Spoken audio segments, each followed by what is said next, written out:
Hello, and welcome back to Getting the Answers with Anavultus and. Why Berckenhoff? Yeah. So today our topic is going to be the Electoral College. Please go ahead, if you will. Yeah, so we decided to do this topic mainly because of the relevancy it has, especially for this week or this election, because it is election year.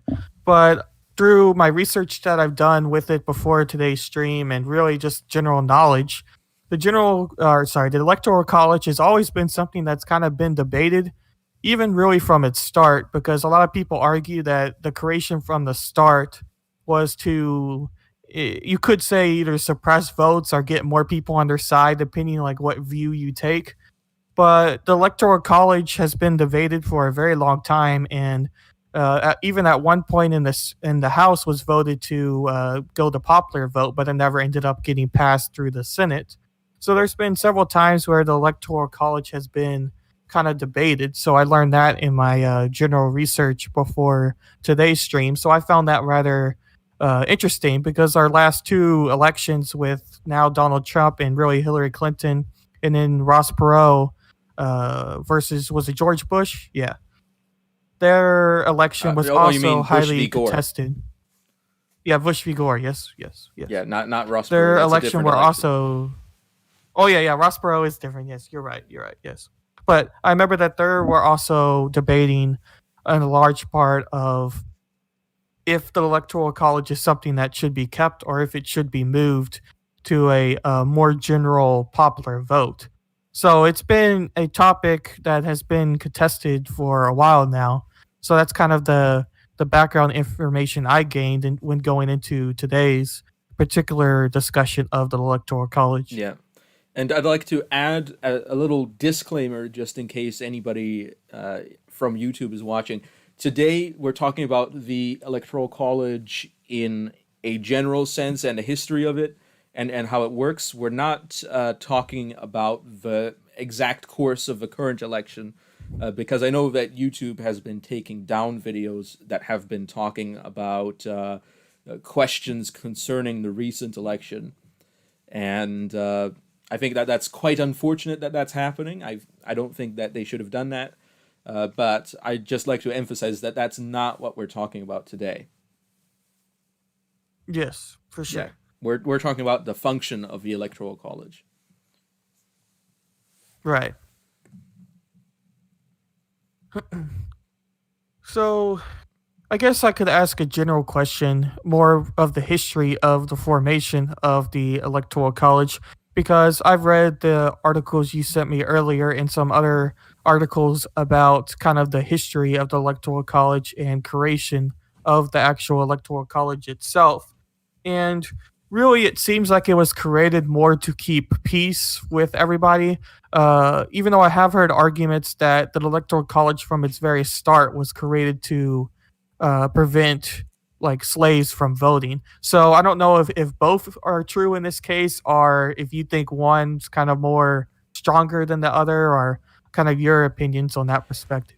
Well, the question on whether the electoral college was created to prevent slaves from voting, I would say that that's certainly not true.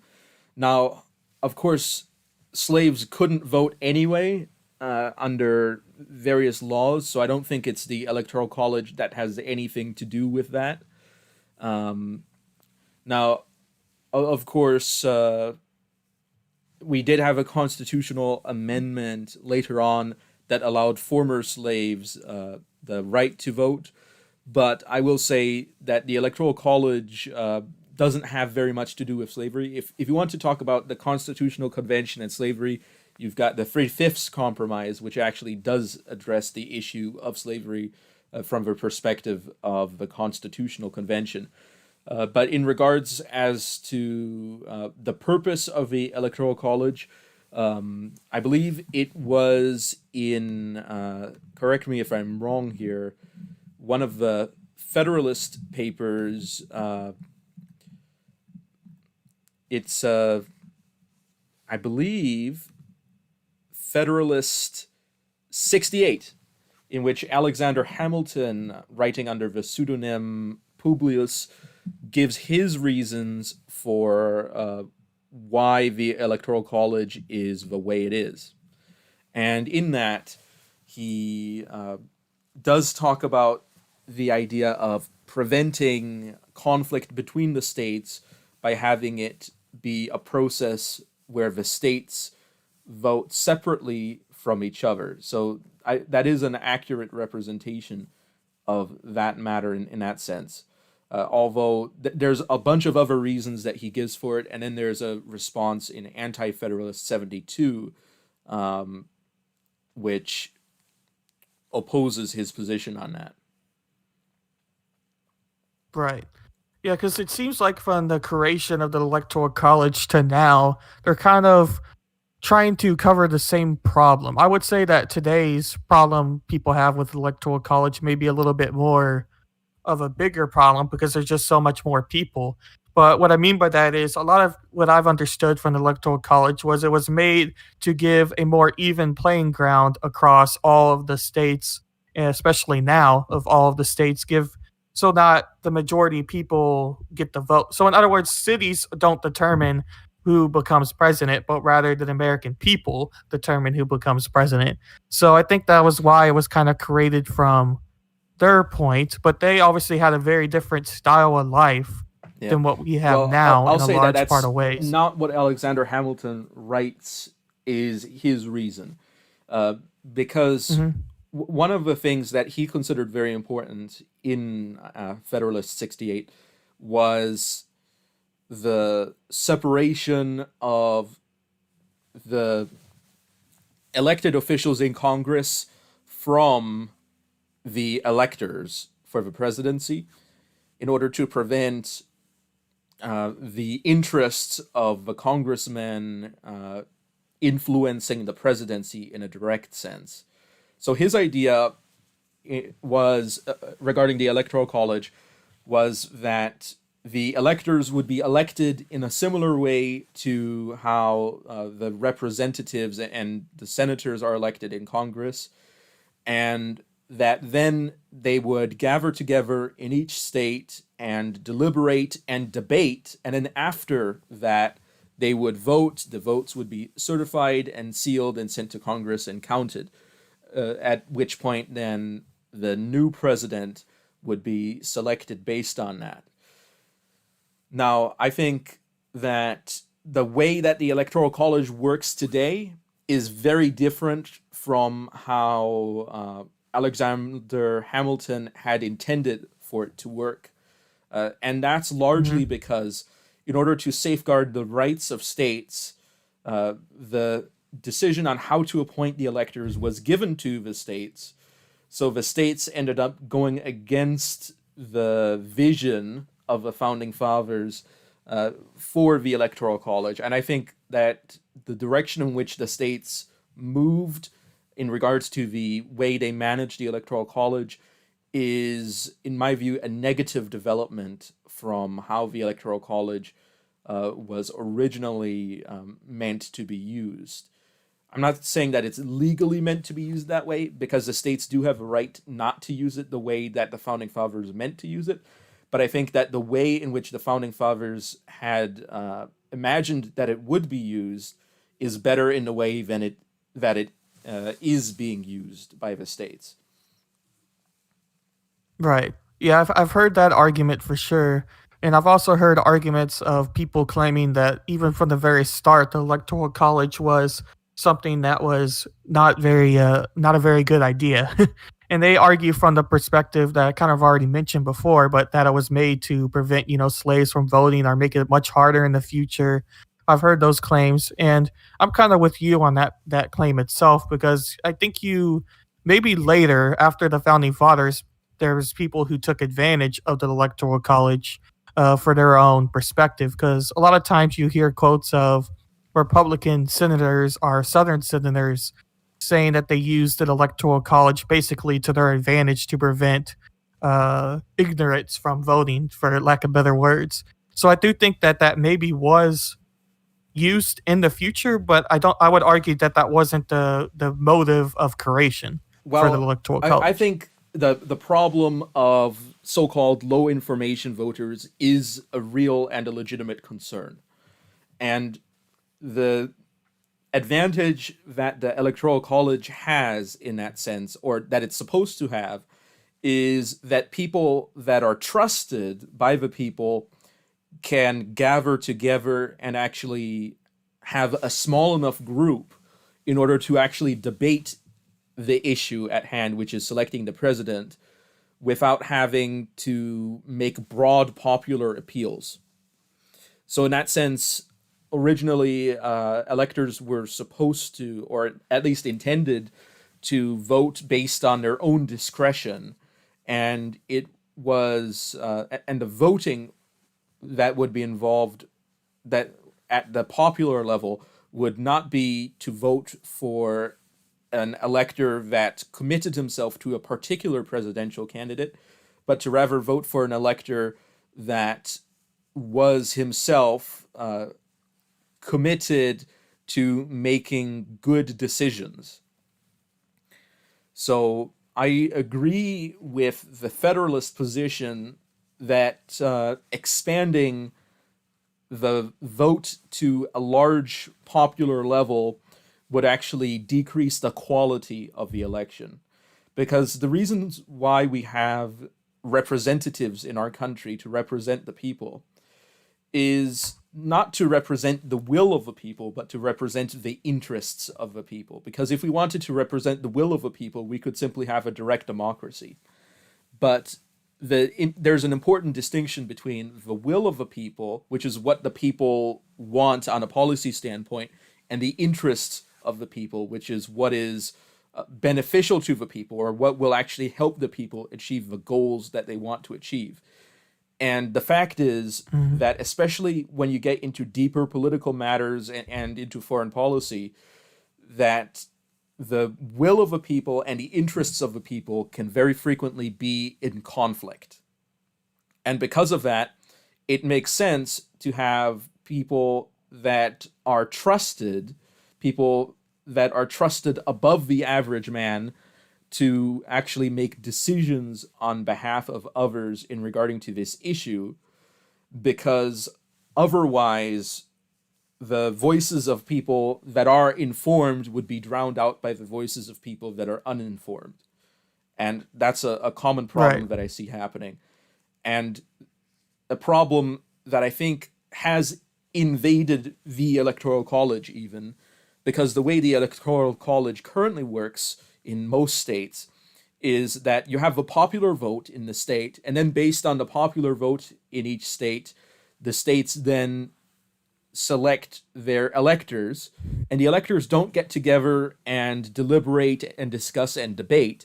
They're simply appointed based on the party of whoever is the winner of the popular vote in each state, and then they're committed to voting for that candidate, except for in a few rare exceptions depending on state law.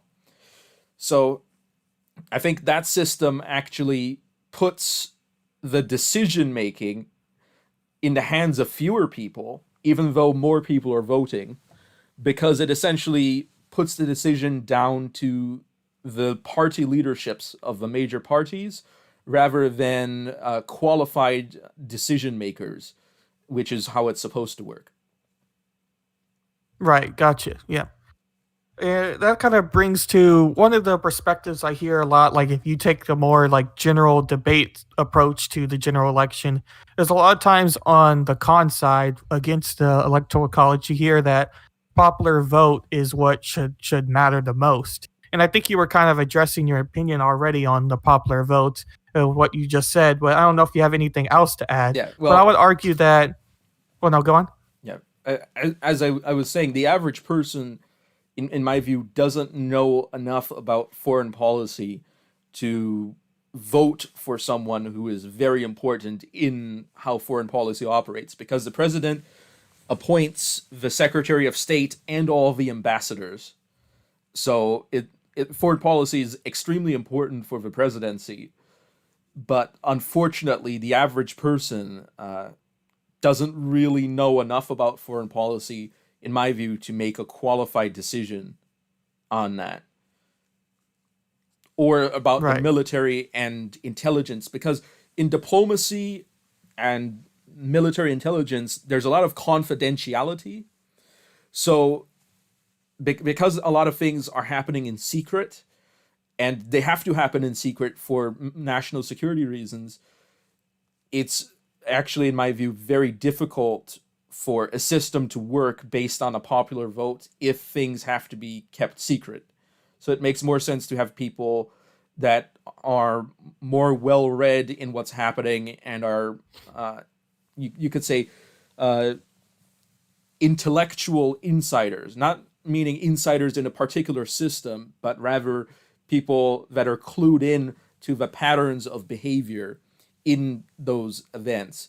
And it makes sense to say that, in a similar way that we don't go into a room where surgery is happening and backseat surgery people. You know what I'm saying? Right. Yes. Yes. Yeah, we don't do backseat driving on a brain surgeon, and Hmm. and in a similar way, we should expect expertise in politics. Right. Yeah. And I guess the only strongest con point I see against your argument to play like devil's advocate is basically someone who says that although Americans might be ignorant on foreign policy and whatnot, they should still be the ones who decide who the president is because that's kind of how it's supposed to work, rather than people who are above them, like you were saying, but might know more about foreign policy or know more about politics in general. Yeah, and I understand that argument, but the problem is that not all opinions are equal, and some opinions are better than other opinions, and because of that, it makes sense to respect better opinions rather than treat all opinions equally. So I agree that under a, let's say, a neutral situation, where we don't automatically know who is more qualified, that we should let the people vote. Okay. However, I would then say that the way we can then create quality assurance is by voting for people who then have decision making power to vote for the people above them. And that's a way to produce quality assurance in a system where you don't automatically assume that people are better than others because of, let's say, which school they went to or the exact experience that they had. So, in that sense, I think it makes sense to operate in that way. Now, I disagree. One point where I disagree with Alexander Hamilton is his desire to separate the Electoral College from Congress. I think that the government would operate better if they weren't separated. But that's my opinion, and I understand that the way that separation of powers works in this country might make that a little bit difficult, to operate. However, there's other ways to do it. So if you restructure the government in a few different ways, then that might work better. But that's just my opinion. Gotcha. And what one thing that I hear argument for, and I don't know too much about the historical sense of this argument, but more the like modern electoral college and the way it's formed. But a lot of people argue that the electoral college gives more credence to swing states, basically saying that by voting for swing states, the people who live in swing states really decide the election rather than any other state or any other person. So if you don't live in, let's just say, Florida, then your vote really doesn't matter. Well, the truth is that that's not true, and the reason it's not true is that any state can become a swing state. Uh, Depend if the population moves in the right way, if people's opinions shift the right way, and all the states that vote are added together in the total of votes anyway. So to say it just shifts it to the swing states is true in the sense that politicians have to campaign in the swing states because that's where they know that's where the controversy is between the two politicians. Because in non-swing states, it those are states that are pretty solidly already in support for a particular politician and his agenda. So in that sense, I know it means that swing states get more attention, but if people are dissatisfied with the lack of attention that their politicians are giving them, then they're more likely perhaps to move away from those politicians and then become swing states. So, Right. so in that sense, swing states can be created by this issue as well. So I don't think that that's a very legitimate point. It's sort of similar to the idea that a certain voting precinct is more important in a single state than another voting precinct, even though they're all voting. So ultimately, if one is a swing area and then it stops being a swing area and a different area is a swing area, that's just how it works. So now, of Right. course, Yeah. I have, the problem that I oh no, see go on. here, I'll let you yeah, finish. Yeah. yeah, is that this is, of course, based on the modern, well, it's all modern, the contemporary way that the Electoral College works. Because in the way that, Hmm. let's say, Alexander Hamilton imagined it would work, this wouldn't be a problem at all, because politicians wouldn't be campaigning to the people in general. They'd be campaigning to the electors. And in campaigning to the electors, they'd have to make serious points, more so than simply giving concessions to the states. Right. That's why I was saying that it was more of a modern adaptation of the Electoral College Yeah. than in historical sense, because I It, didn't see any real examples of this happening in the past. yeah. Like swing states have changed, like you were mentioning, and we're kind of seeing that happen possibly even with Texas, because Texas is a lot more purple than what was imagined, 20 years ago or whatnot, from people moving from California or whatever else they may be moving from. Yeah, because I But don't to disagree that the Electoral College is broken or that it is being abused. I just think that it's still better than having a direct election. Right, yeah. Yeah, because you have the example like in 2016, where a lot of people like to quote with Hillary Clinton not campaigning in California, but campaigning in Florida like 35 times, and Trump campaigning in Florida in that same election. I think it was also 35 times. And only one time did he visit Texas. So you can have examples like that with campaigning in particular, where politicians tend to ignore a area where they think they have the election won. I mean, it does make sense because Hillary Clinton knew she was going to win California, and I don't think anyone thought she wasn't going to. So it doesn't make sense really to waste money campaigning there from that sense. But it does Yeah, it's a little weird when you're talking about how every American should feel like their vote matters. So if you're not campaigning in one area, you get what I'm saying? yeah. Well, the thing is, Yeah. this whole issue of where do you put money in a campaign is only an issue when you care about the popular vote. And because most Hmm. states base who they appoint as electors on the popular vote matters, which means that large campaigns with big donors matter. But if we abolished the popular vote completely and only elected, let's say, the electors themselves for each district, then the presidential campaign wouldn't have to be looking for large donors and they'd actually spend a lot less money on campaigning and instead they'd spend a lot more time making serious arguments. Because if you can make an appeal to the people and win because of an appeal to the people, then you don't really have to make many serious arguments in order to win. And we see this in the development of the United States in the 1820s, when many states began shifting over to a system that included a popular vote, and we see more populist candidates like Andrew Jackson, who, although is considered to be a very strong president with a very strong and aggressive foreign policy, is also responsible for the Trail of Tears, for instigating border incidents in Florida, and is was considered to be very tyrannical by some of his contemporaries. So in that sense, that was sort of the beginning of an increased amount of populism being relevant to win the election.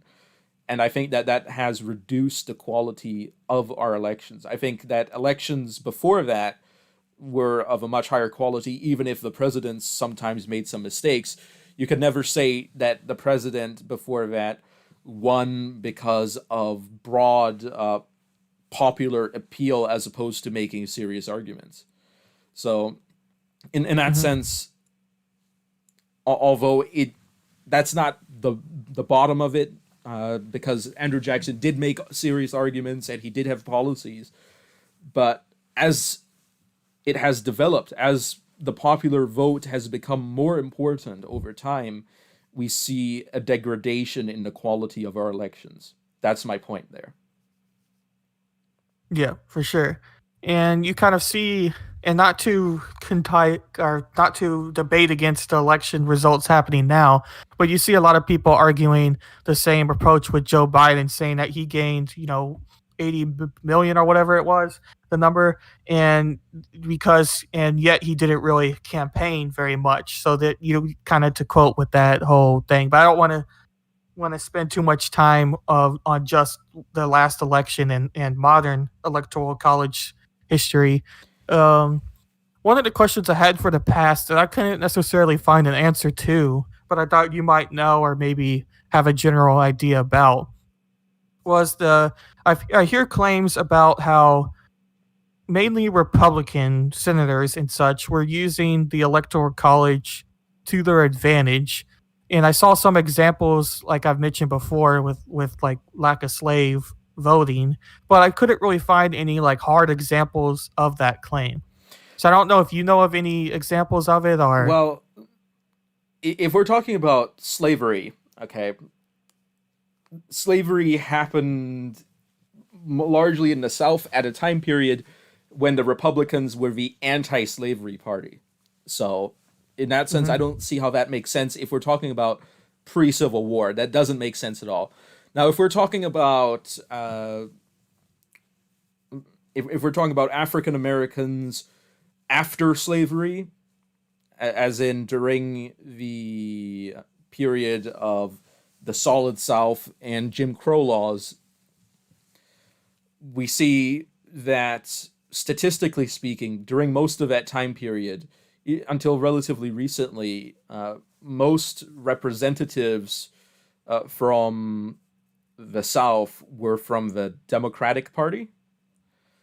And so, in that sense, I don't know exactly what people are talking about in that sense. You'd have to give me more details.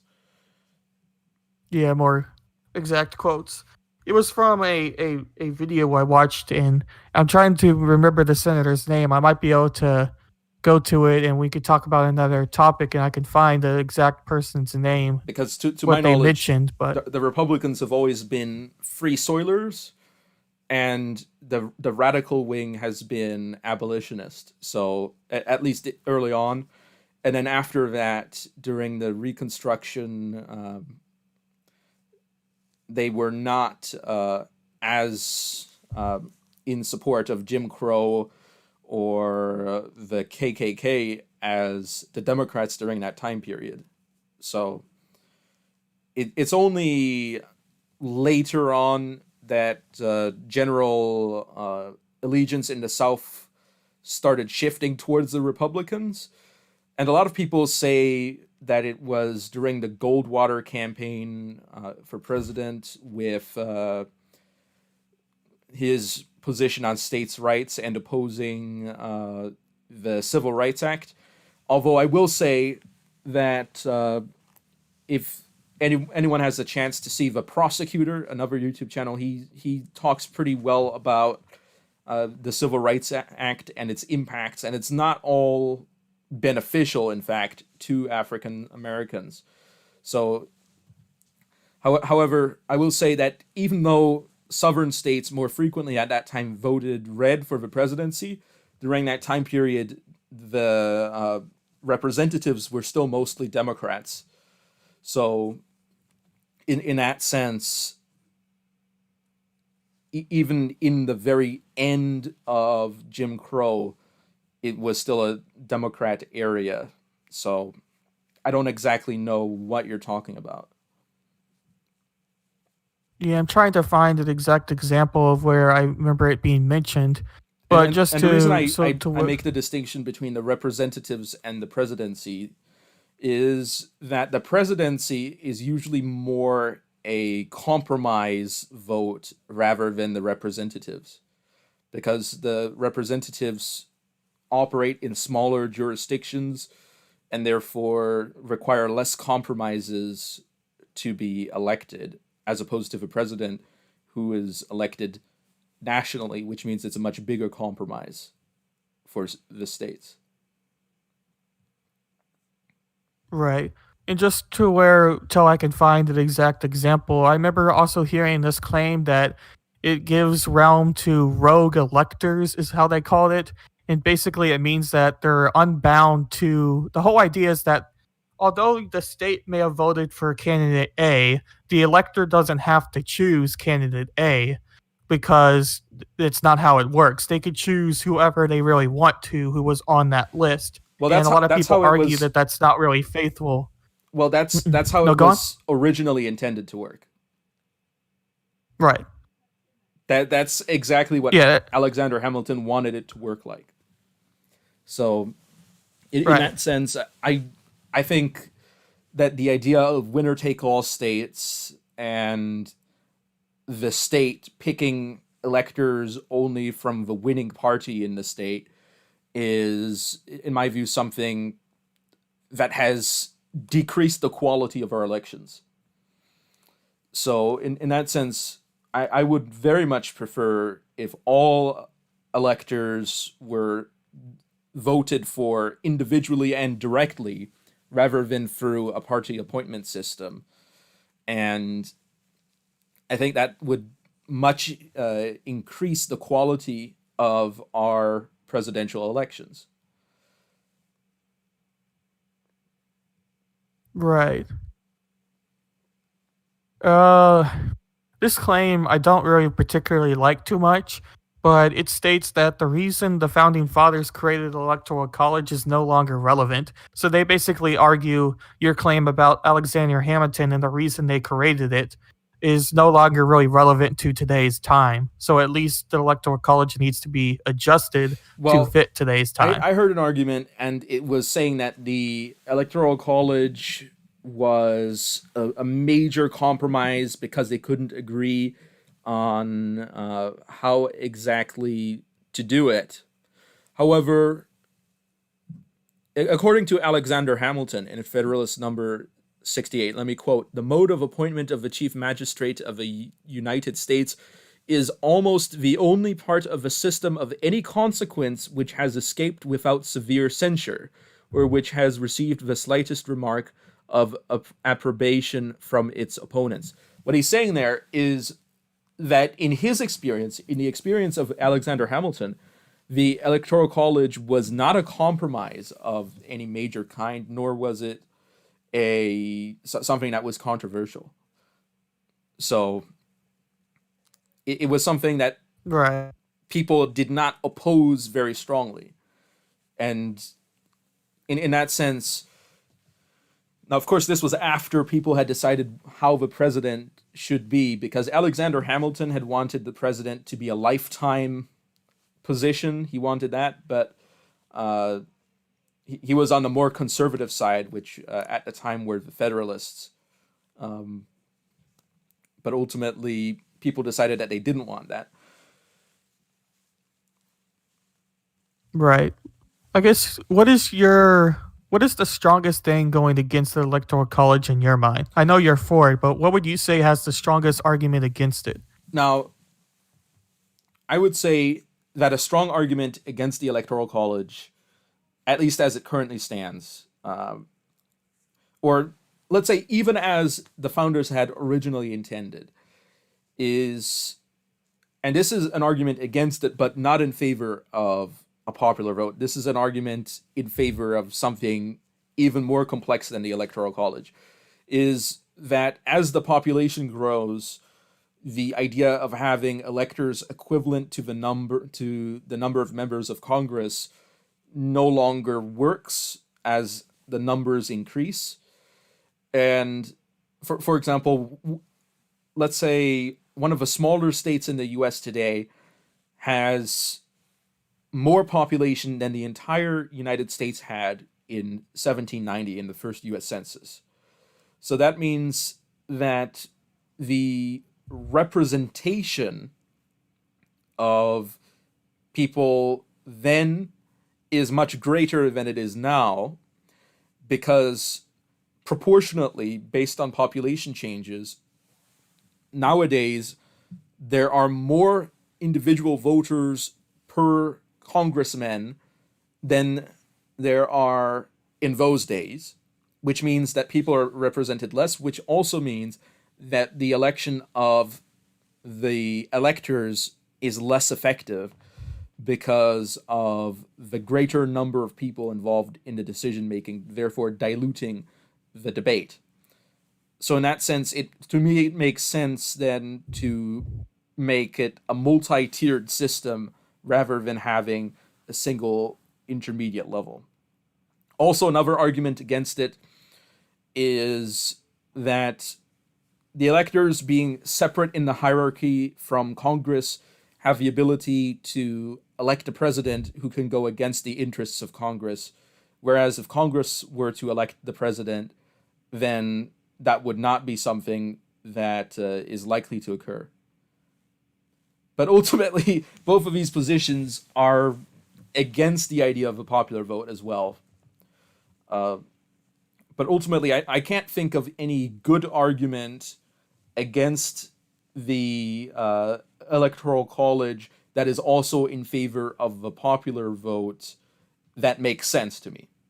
Now, I hear a lot of arguments about, well, we want the people to be represented, and I once again respond, it's more important to represent the interests of the people than it is to represent the will of the people, because the will of the people is often in conflict with the interests of the people. So, Hmm.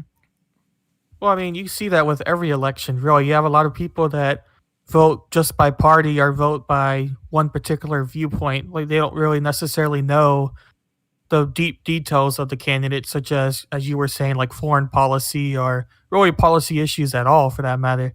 So I definitely see that viewpoint. I did find an example I was talking about, and I looked up the senator's name and a few other things while you were talking there. And his quote was, "The Electoral College is one of the South's few remaining political safeguards.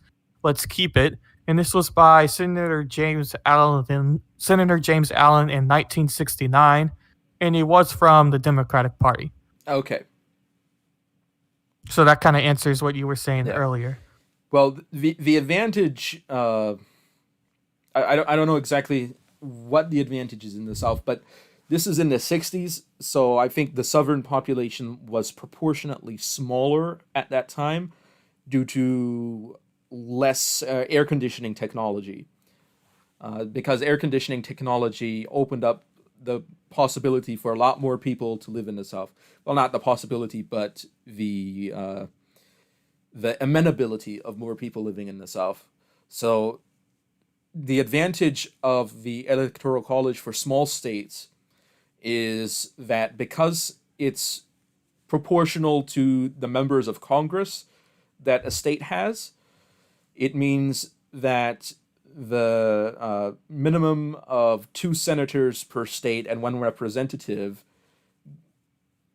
gives an allowance for the states to have a particular advantage. Also, the Electoral College in certain ways, depending on the state policy, can be used in a way that disregards the popular vote of the state, and that can also be used as a way to bypass unfriendly populations in the state. So I think another mistake of the Electoral College is the fact that the states get to decide exactly how it works in each state. I think that although I understand that the founding fathers were interested in maintaining the rights of the states, the fact that they didn't establish a uniform standard for how it should operate from state to state allows for a lot of manipulation. And one example would be the movement of states to adapt to a winner take all system, which is promoted by the fact that a state that has, let's say, a slight majority on one party can shift to a winner take all system, which means that now, whereas they would normally have only a portion of their electors be from that party and then a portion of from the other party, with a winner take all system, if they have a safe majority, they now have extra electors, and then other states that are from the other party, in order to balance that out, are interested in doing the same thing, and that leads to a reduction in the quality of the election by having winner take all policies. So if I were to write a constitutional amendment in regards to this, I would 100% ban winner take all systems. Right.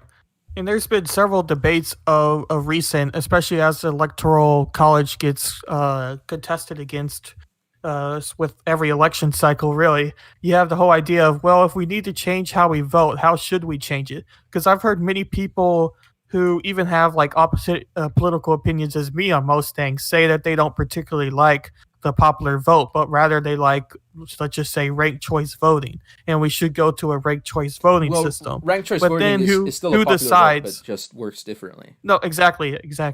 Like who then decides the ranked choice? You know what I mean? Because it's still whoever gets the most votes as number one. You know Well, what I mean? ranked choice, Our overall. I understand it. It works better than having a single vote for a single candidate, because it means that you can vote for your preferred candidate even if he's from a minor party, and then people still aren't able to say, haha, you wasted your vote.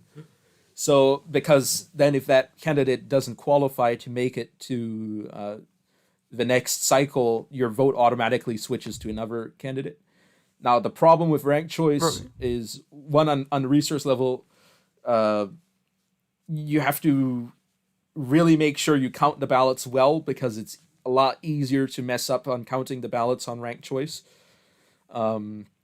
because there's multiple votes per voter. And also, it doesn't really solve the problem of the popular vote. And that's my point here, is that the popular vote doesn't actually bring good results. Mm-hmm. And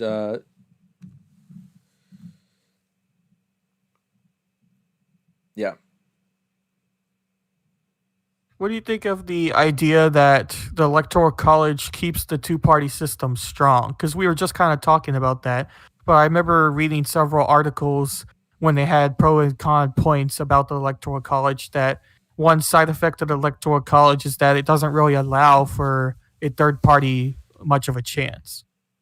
Well, it I would say that it allows, what prevents third parties from being relevant in the presidential election is the fact that it's a single seat system, that there's only one person being voted for, and therefore you have to put all your eggs in one basket. And if you put one egg in the wrong basket, then it doesn't matter. So in that sense, that's the attitude people have, and it's from a theory of game theory, it makes sense. But if you talk about the Electoral College and how that enforces a two-party system, I would say that it's not the electoral college itself; it's the way that states administer them. For example, the winner take all states is a huge example of how that prevents other parties from getting in. Hmm. But again, I'm in favor of disjoining the political parties from the electors, and instead having direct elections for the electors, uh, based on the skill of the electors themselves rather than the commitment of them to vote for a particular candidate. Right. Yeah, I think there's way more things third parties have to get through before they even get to the electoral college. Just the system we have itself makes it very hard for a third party to get really anywhere Yeah, in a but state, let I alone a think national election. I'll since we're talking about third parties, I'd like to talk a little bit about the strategy that some of the third parties use. For example, the Libertarian Party, which, as far as I'm aware, currently doesn't have any members of Congress, but they're still running for the presidency, which I think is strategically a bad move. If you're not doing well in the polls and if you don't have anybody else in office and you decide to run all the way to election day, then you're wasting your money on campaign funding. So it makes a lot more sense for third parties to first win smaller elections and then take control of states. And then once they have control of state governments and of congressmen, then as they progress, they can choose to make coalitions with friendly parties to vote for the same candidate for the presidency, for example. And then once they grow their power enough, they can become more bigger decision makers and perhaps run their own candidate. And I think that that's a Right. much more well balanced approach in the current system than throwing a bunch of money into the presidential election where you don't have the poll numbers that indicate that you have a potential to win. You don't have anybody else in office, so that even if you were to win, you wouldn't really be able to do anything. So I think the Libertarians, for example, are using a very bad strategy. Yeah, there's definitely things third parties could do to improve the situation, but I do think that third parties should there should at least be new rules or regulations, I guess, to allow for third parties more ability to be in the election. Because I do think that the more people who are represented, the more parties represented, makes people more educated overall and just gives people different perspectives than they're not usually hearing. So I do think the more parties America has, the better it probably will be, but the way it's now, it's very hard for a third party to increase. Yeah, all I'm saying Uh, is if you're not polling 10% the week before election day, you should probably drop out, and your party convention should give support to a compromise candidate from a larger party if that happens. And right, unfortunately, because that's what happens in Europe, people have coalitions, and in order to get to, let's say, the chancellorship in Germany, you might want to make a coalition with another party that's more powerful or less powerful. Or I think one of us, there was it was either Speaker of the House or President pro tem. No, it was a Speaker of the House who was from the Know Nothing Party, uh, or the Native American Party as it was called. And this person became the Speaker of the House of Representatives in the United States, despite the fact that his party was a minor third party, even though it had office holders, which makes it stronger than the Libertarian Party. But he managed to become the Speaker of the House because he was willing to cooperate and compromise with other parties. right. And that's a major strategy mistake that people are making. They have this same idea of winner take all as the members of the major parties have, when they don't have to take that attitude. All they have to take is, let's say you have 4 points: point A, B, C, and D. Okay? Point A is what you want.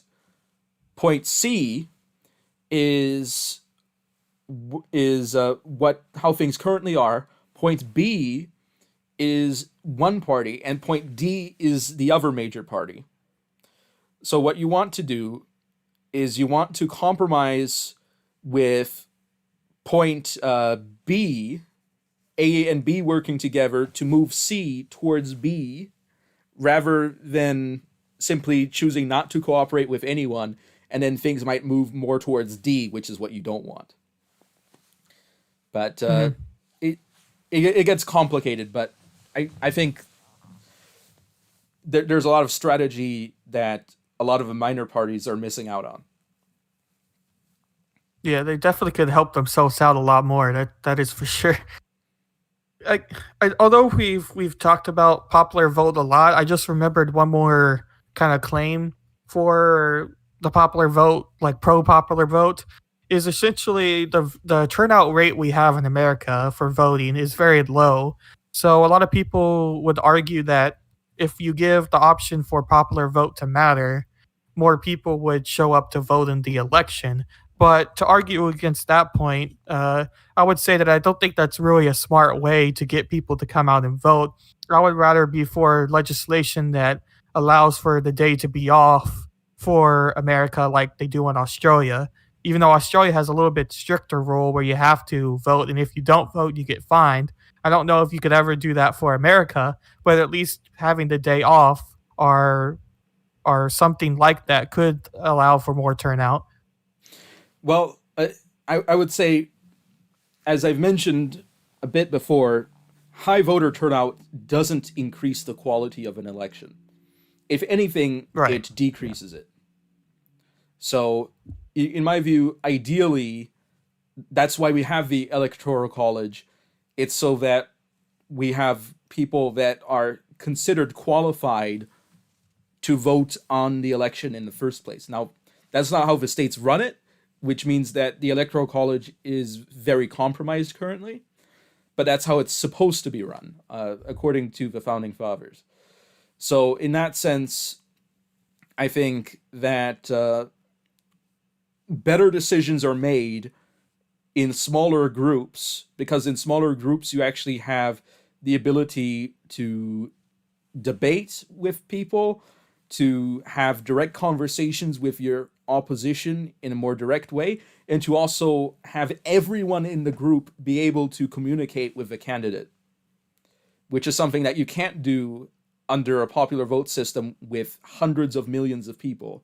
Nobody, or to be more exact, very few people actually have the opportunity to build a relationship with the candidate. And it is these relationships that allow us to have quality assurance in regards to the people that we elect. And unfortunately, the way people are moving is moving away from having good quality, instead assuming that more quantity will solve the problem when it won't. Right. Yeah, we definitely argued the popular vote claim during this Yeah. episode for sure. I just remembered that as a last kind of addition and to the whole electoral But college debate. if people were to be given a referendum asking, do you want the popular vote? I would expect people to say yes. That's what I would expect, even if it would destroy the quality of the elections and ensure that less capable politicians would come to rule our country. And that's once again the Mhm. perfect example of the will of a people conflicting with the interests of a people.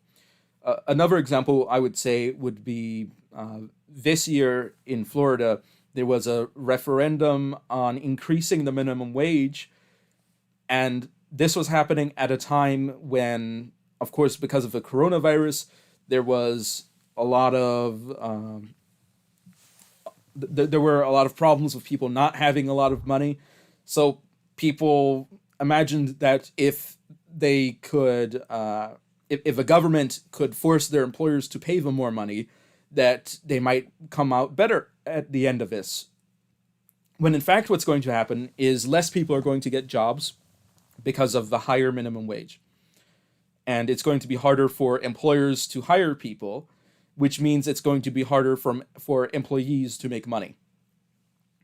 So that's the will of the Right. people, a will to sustain themselves and to make money so that they can have a living, conflicting with the interests of the people by creating a situation that is going to make it harder for them to sustain themselves and harder for them to make a living. Right. And that's a clear example of people not necessarily being educated on policies or what will happen from a policy. You know what I mean? For the minimum wage thing. And also, you could argue that people with your first claim about if they had a vote in saying if you could choose how our voting style should be, I think the majority of Americans would go for popular vote just because they may not understand what that means, let alone the what the electoral college actually does. Because I do think a lot of people don't really know what the electoral college really does. Yeah, because if a lot of people lost their jobs and now a lot of people are looking for their jobs, what what that means is that there's a labor surplus, which means that wages should go down so that more people can get jobs. And because all the businessmen couldn't afford to pay their workers earlier, but now they're opening back up, they need to give people, they need to hire a bunch of workers to get back running. So they need to be able to pay less when in fact now the economic incentive impedes that. Right, right. Yeah, I definitely understand that claim, and I do think it is a clear example of, like I was saying earlier, and you were saying, really, people don't necessarily know what they're always voting for policies or for candidates, for that matter. Yeah. Or another example in Florida, once again, people voted in a referendum for allowing for open primaries, which means that anyone can vote in a political primary regardless of party affiliation. Which means that instead of having principled candidates win election, what we're going to have is ultra compromised candidates only winning elections. And some of them might be principled, but chances are people might simply say anything in order to get voted for by both sides of the aisle, and then they're going to win. And ultimately, it's going to reduce the quality once again. Well, you see that with primary elections for sure. You'll have your candidates when they have the whole field of 10, they'll come out, super progressive like or have a stance that they think makes the majority of people want to vote for them. After they beat off all the candidates and they get to the second stage, they then flip and become way more moderate to try to actually win the people who are going to end up voting for the Yeah. for the But in this presidential case, election. people will be as moderate as possible from the very beginning because people of both parties are allowed to participate in the primaries. Right, right. And that means we're not actually going to get people that are serious enough on a particular policy that might be controversial. Right. They're just going to want to say what they think people want to hear, basically. Yeah. And while some people might say, yes, we want centrism, I say, well, the center always changes depending on what's left and what's right. So I don't think that Hmm. it's actually beneficial to have hyper moderate candidates, Yeah, I especially definitely see what you're saying there. Yeah. especially if there are enough problems in the current system that you want to fix. Having a hyper moderate candidate isn't actually going to fix a lot of current existing problems because a hyper moderate candidate isn't really going to have a lot of meaningful reforms. Right. Yeah, I definitely see what you're saying. It's kind of the opposite of what you generally hear about I'm using presidential elections as an example of people, starting off one way and turning to a more moderate approach. You're kind of more the opposite. But either way, you want your candidates to actually say something that they have as policies and being truthful. So anytime, either with both approaches, really, you have oftentimes candidates just saying stuff to get the mass vote rather than actually really telling you much about their policies. Yeah, because here's a, a a piece of advice to progressives. Okay, if conservatives are allowed to vote in your progressive candidate elections, they're not going to vote for progressive candidates. Likewise, to conservatives, progressives, if they're allowed to vote in your party primaries, they're not going to vote for any conservative candidates because they don't like that. So you're not really going to get anywhere politically. For sure, yeah. I mean, it makes perfect sense. I'm not going to expect a. Yeah, that makes perfect sense. You're not going to have somebody who's super conservative want to vote for somebody who's super progressive or progressive. Yeah, that doesn't make any sense at all. Yeah, and libertarians, you can forget about winning any election at that point. Yeah, good luck. Yeah, Yeah, that's that's the problem with open primaries.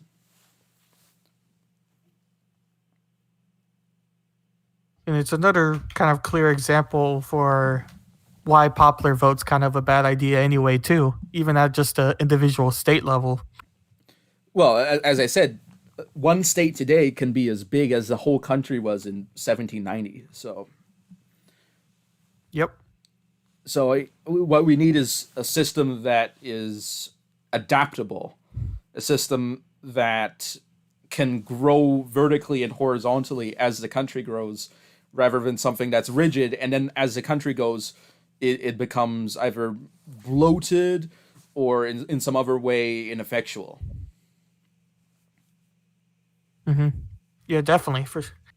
There definitely has to have a system that adapts with time, but not necessarily like because I guess you could have the argument of like this is slightly different, but the argument of the Constitution, where a lot of people say that it's a living document, when the counter argument is that it's not a living document, but that's the Constitution, and we're arguing about a system that really needs to be more fluid as time goes, Well, rather than something that makes our laws. I'm not You know what I saying mean? that the Yeah. Constitution should be fluid. I think that we should have No, a no, no. solid Constitution. What I am saying is that we should have a Constitution that allows our legislature and our executive and our judicial systems to expand and contract with the country. Right. Yeah.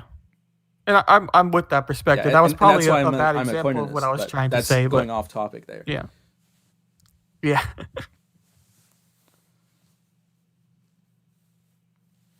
Okay. I didn't really have any more questions in particular. I don't know if you had any questions or No, I don't anything. right now. I guess Okay. we've been going for an hour, so we can wrap up. Okay. I guess I could start since this is your channel. I am the Breakdown with Berckenhoff, and I'm also on Twitch and D Live at the Breakdown with WB. I'm starting to do daily streams. I don't know if I'm going to continue because the schedule is a little rocky, but you could just follow my Twitch, or not Twitch, my Twitter or Discord, and you could get updates for when I'm going live or for when I'm doing topics or anything like that. Yep. I'm Anavultus. This video is going to be going out on my channel anyway, so that's where I am. Although it was originally supposed to go out on your channel, but we had some technical difficulties. But next week it'll also be on my channel as the schedule goes. If you need any help with technical difficulties, I'd be happy to help you. But anyway, thank you all for watching, our beautiful audience. Hope that this was informative and thought-provoking. If you have any questions, any ideas, any commentary, please be sure to leave that in the comments section below. And we will be seeing you all next time. Anavultus over and out.